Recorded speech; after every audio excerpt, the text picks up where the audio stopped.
Hey you guys, it's Christina from Her Gifted Hands. I'm super excited to announce this week's sew along with Misfits Fabrics featuring my Coffin WRallet Sewing Pattern. I'm super grateful for Rio and Betty reaching out to me to do a sew along with you guys featuring their unique fabric prints. This is a fairly easy sewing pattern. I would say it's for the eager beginner / eager learner, or if you just wanted to do something new or whatever, and this pattern is just for you.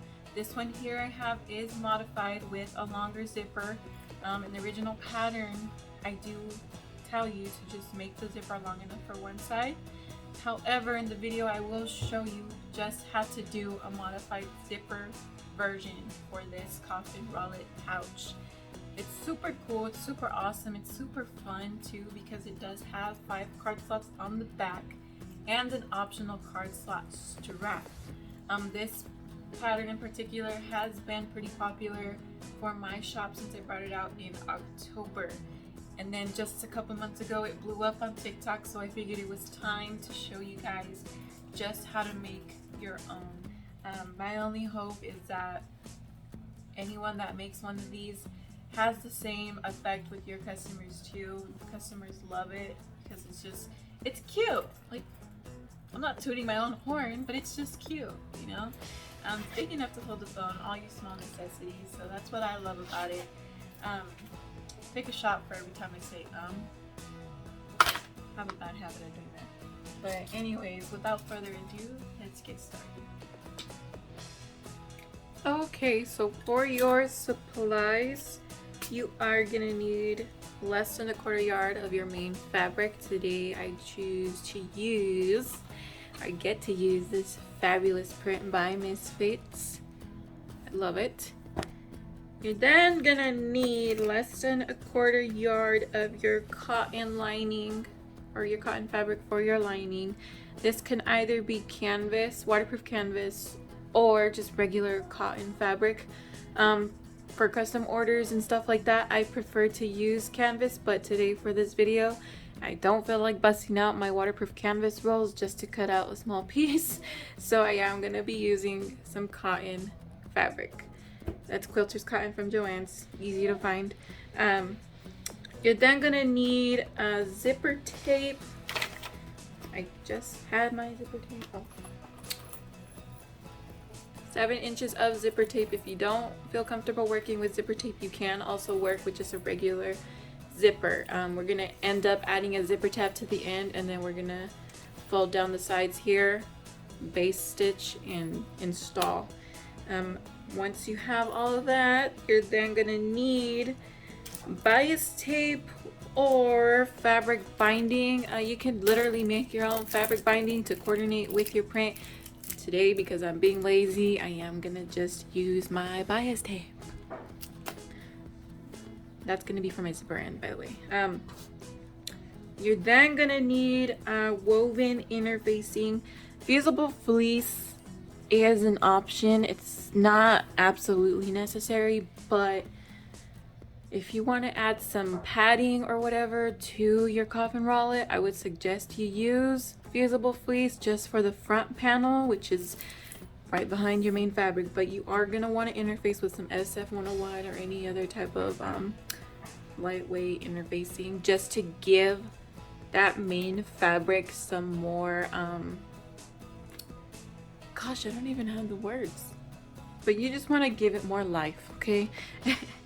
And my fusible fleece. Today I will be using fusible fleece with mine. Again, completely optional. You then will need a D-ring. I'm gonna use a 1 inch just like my pattern says. You can use a smaller size if you like the smaller size look, but I am gonna use the 1 inch. You're then gonna need a strip of your fabric, of your cotton fabric. You can also use canvas for this. Canvas is going to make your card slots thicker. However, today I will be using cotton. You'll need your cotton strip of fabric. I do mention measurements in the pattern. So this will be used for your card slots. So once you have that, you are gonna also need your main vinyl, which is gonna be for the back of the Coffin WRallet.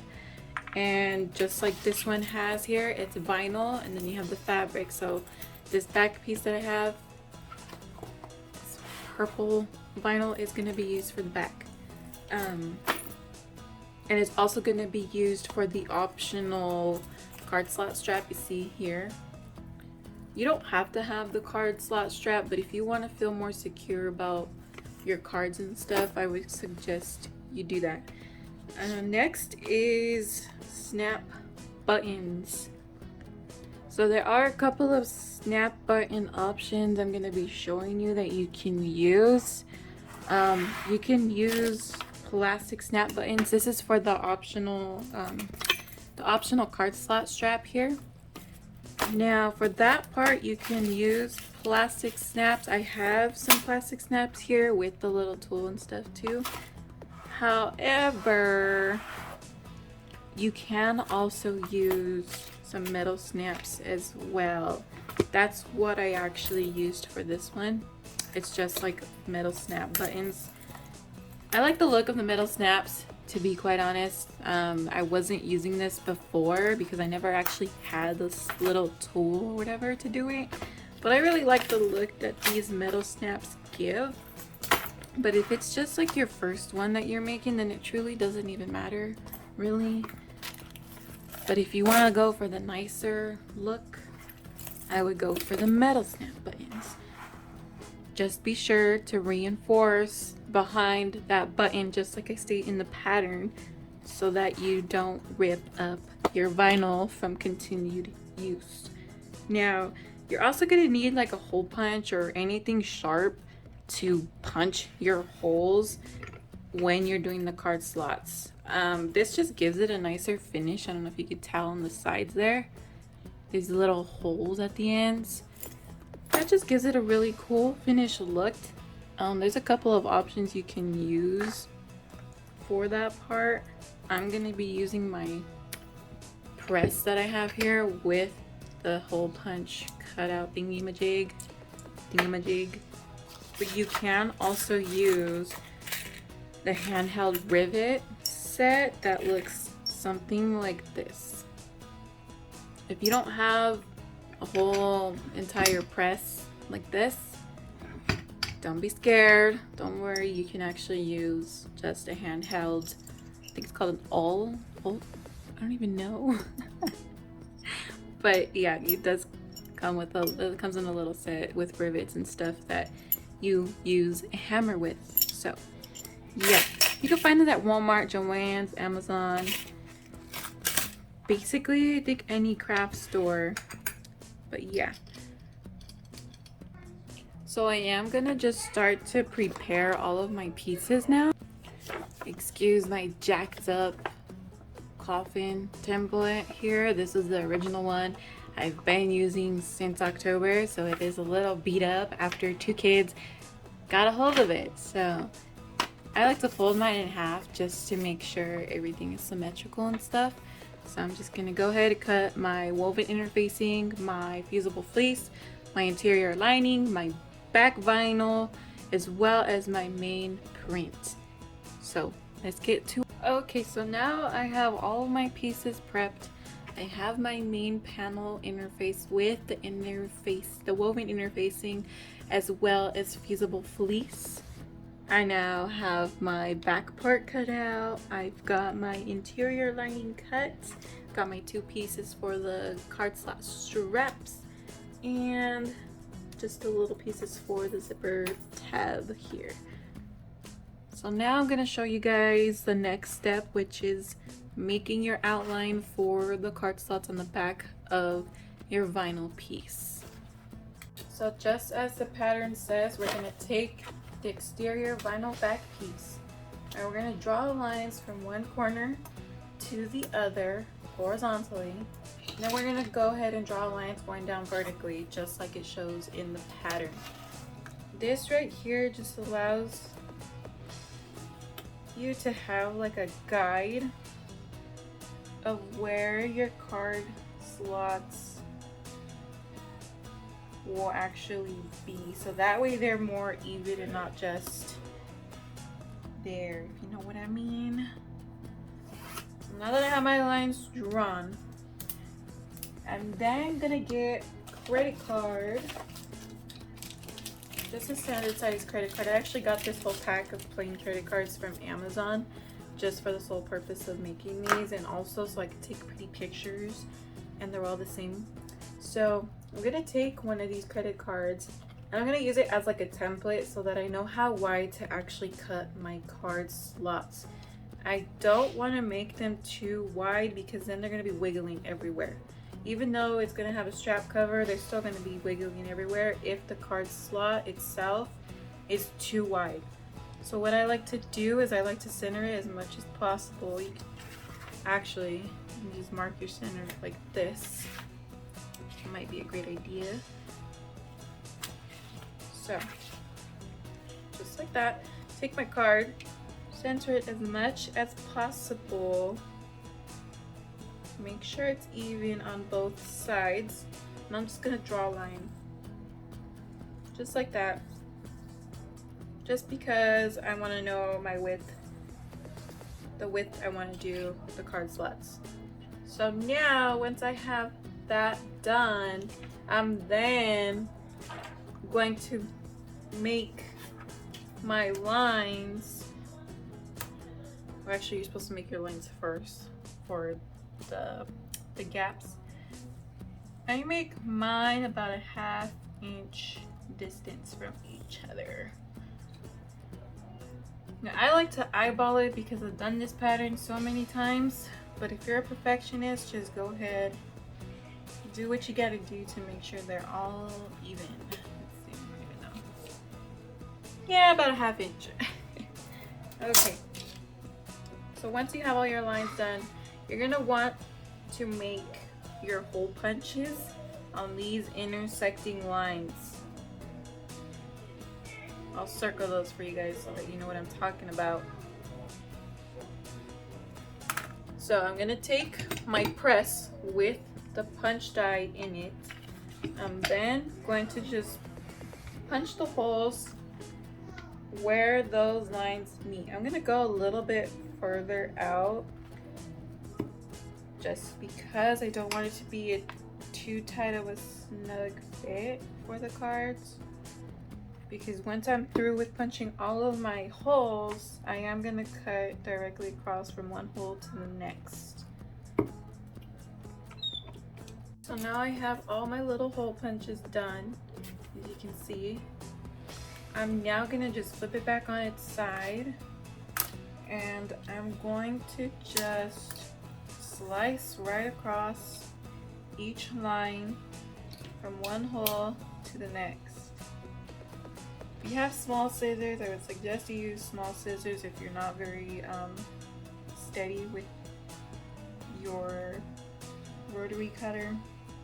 Just because you really don't want to slice all the way across, you just want to go from one hole to the next. Point A to point B. Very easily.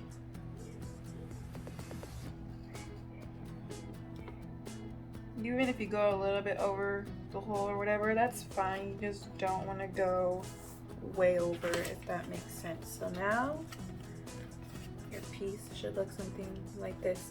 See what the lines do, they just work as a guide. They make your lines nice and straight, nice and even, so that everything is nice and symmetrical. Now we're gonna hop into the optional card strap option. I like to add the button beforehand so that way it does not get in the way and I don't have to wiggle my way in there through the lining or anything once I have the card slots. Once I have my strip in there, I just found that it's a lot easier to have the snap button installed prior to doing the rest of the steps. So I do go up 3.5 inches in the center, just so it lies right there, right under that last card slot. Make sure it's centered, looks okay. So now what I'm gonna do, I'm just gonna get my little tool and I'm just gonna install my snap button. I would suggest that you reinforce it with something like either a piece of vinyl, some Decoville Light, Decoville Heavy, another piece of fabric, just something to hold it in place. I mean, like I said, scrap vinyl, something. I'm gonna use Decoville Light. I'm also just gonna double it up just to reinforce this even more, because with the snap button closure, whether you use the metal snaps or plastic snap, you're gonna want to reinforce it, because this part here with the strap, the cover, it is gonna go under a lot of stress, just pulling and putting back, pulling and putting back. So I do recommend reinforcing this part no matter what you use, because the last thing you want is for that piece to rip off, either for you or your customer, when that's not supposed to happen. You can prevent it. So yes, I will be using that. Okay, so now that I have that installed and interfaced, reinforced, I feel a lot better that it's not gonna go anywhere, it's not gonna tear through. So let's go on to the next step. So since the next step does involve the card slots, I am gonna be posting that version tomorrow, so that way we can go step by step through the card slots themselves, because this part might be tricky for anyone who's never done anything like this. Can get a little confusing, a little intimidating, but that's why I am gonna reserve tomorrow's video specifically for the card slots. Today's video was simply focused on the prep work, all the cuts and stuff like that, what you need and what is suggested. So I'll be back tomorrow to show you guys the card slot portion.